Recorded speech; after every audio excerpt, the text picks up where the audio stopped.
Hello friends, welcome you all to Suganthi's vlog. 2 beans, ஒரு carrot, ஒரு 2 beans இல்லை, sorry, 2 carrot, ஒரு 10 பீன்ஸு, ஒரு பெரிய வெங்காயம், கருவேப்பிலை, கடுகு, சின்ன பீஸ் இஞ்சி, பீஸ் இருந்தால் போடலாம்.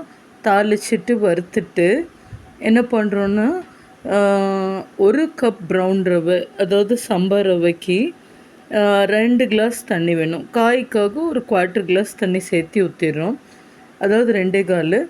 அது நல்லா கொதி வந்தோடனே 1 கப் ரவையை உள்ளே போட்டு கிளறிட்டு என்ன பண்ணுறோன்னா, இந்த மாதிரி வாழைப்பழம் வச்சு சாப்பிட்லாம், பூவம்பழம் டைஸ் பண்ணி. சிலருக்கு தயிர் பிடிக்கும், தயிர் பிக்கலோடு சாப்பிட்லாம். அப்புறம் என்னென்னா, இந்த மாதிரி உப்புமா சாகியாக சாஃப்டாக நல்லாயிருக்கும். வீட்டு கிளைசமிக் இண்டெக்ஸ் லோ ஆகும். ஸோ நீங்களும் ட்ரை பண்ணுங்கள். என்ன ஃப்ரெண்ட்ஸ் சொல்கிறீங்க? Thank you, love you all.